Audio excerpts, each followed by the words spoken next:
Então eu vejo muito isso, né? A pessoa faz treinamento todo ano, faz reciclagem, faz curso, né? E assim por diante.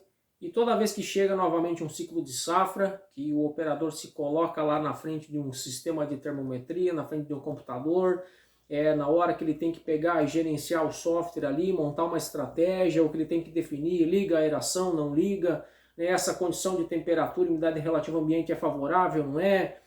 A temperatura da massa de grãos está ok, não está? Isso é bom, isso não é? Aparecem as mesmas dúvidas, né? Ano após ano, ciclo de safra após ciclo de safra, parece que as dúvidas são as mesmas. E faz curso, faz reciclagem, faz treinamento, né, mas parece que todo ano, né, as mesmas dúvidas elas emergem e tudo se torna novamente recorrente. E eu assim, até em parte, vamos dizer assim, de certo modo, compreendo isso, porque afinal de contas a gente não está falando de uma coisa estática, né? A armazenagem de grãos ela envolve todo um ecossistema. Quando a gente fala em massa de grãos, né, a gente fala de todo um ecossistema formado ali com uma série de interações entre si. Então você tem a própria estrutura de armazenagem, você tem o ambiente externo, você tem a característica do grão em si, que carrega também um histórico de colheita, como que esse grão foi tratado até chegar ali, qual foi o processo de secagem a que esse grão foi submetido, né, qual é o histórico desse grão até ele estar ali naquele silo armazenado naquela condição, a presença de impureza ou não, esse silo onde esse grão está armazenado, ele foi bem higienizado ou não, há alguma presença de algum fungo, alguma praga, né, de armazenagem já ali, tem algum foco de temperatura alta, de calor, tem algum problema ocorrendo ou não. Então, tudo o que acontece, né, dentro da massa de grãos, né, faz parte de um ecossistema enorme onde tudo está interagindo entre si, né? Então, de certa forma, é compreensível quando o operador ele chega lá na frente do sistema de termometria ou na hora de definir faço a aeração, não faço, e bate aquela dúvida, né? Então, de certa forma, dá para, vamos dizer assim, compreender isso quando de repente você gera um relatório e você passa ao analisar um papel ali onde você só tem números, e lá no meio você vê o número que está alto, mas você não consegue chegar lá dentro do silo e ver o que está acontecendo. Não, você tem que olhar para um papel e ver, puxa vida, aqui tem um ponto de temperatura aqui que está alto, o outro lado não está, o que está acontecendo? E aí você tem que olhar para aquilo e você precisa tomar uma decisão do que você vai fazer, não é? Então, muitas vezes as dúvidas surgem, né? Mesmo após reciclagem, treinamento e mais treinamento, curso e mais curso, e as mesmas dúvidas estão ali, mas muitas vezes por quê? Porque a gente às vezes se apega, vamos dizer assim, à teoria, né? Muitas vezes coisas que são bonitas lá no PowerPoint, aquela teoria bacana, legal de PowerPoint, que funciona legal lá na apresentação, lá no treinamento, lá no curso, lá no PowerPoint. Lá funciona, lá é bonito. Mas na prática, na hora do pega, vamos dizer assim, na hora do aperto, lá no armazém, quando o pau está comendo, né? Aí a pessoa fica, puxa vida, mas e agora, o que eu faço?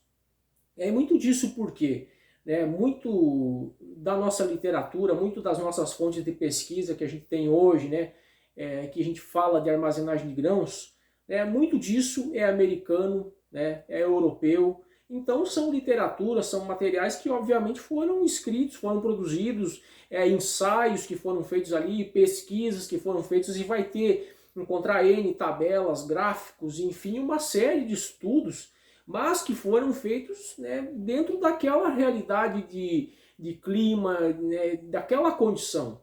E nem sempre aquilo consegue se traduzir, ou a gente consegue encaixar isso para dentro de uma realidade como a nossa. O clima brasileiro, por exemplo, onde você tem um clima predominantemente quente, e em boa parte úmido. A gente tem, obviamente, grande parte das regiões do Brasil, a gente tem umidades relativas mais baixas também.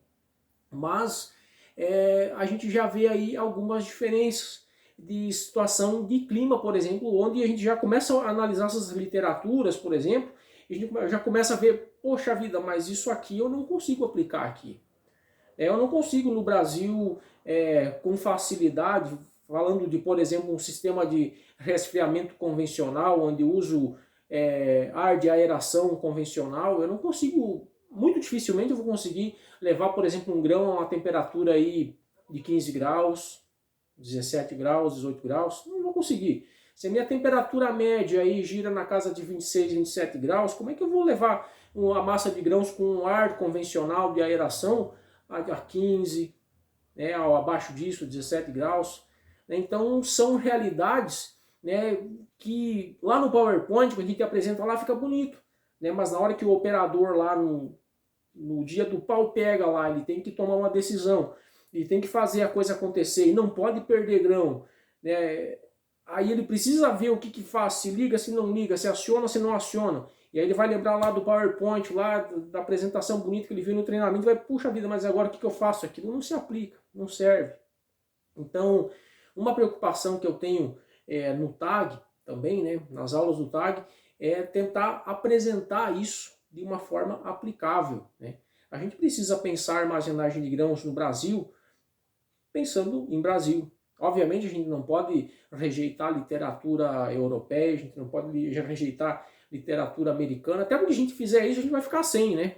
A gente não vai ter conteúdo praticamente, né? Mas a gente precisa sempre levar em conta a nossa condição de clima, a nossa condição específica, né? Falando de Brasil, armazenagem brasileira.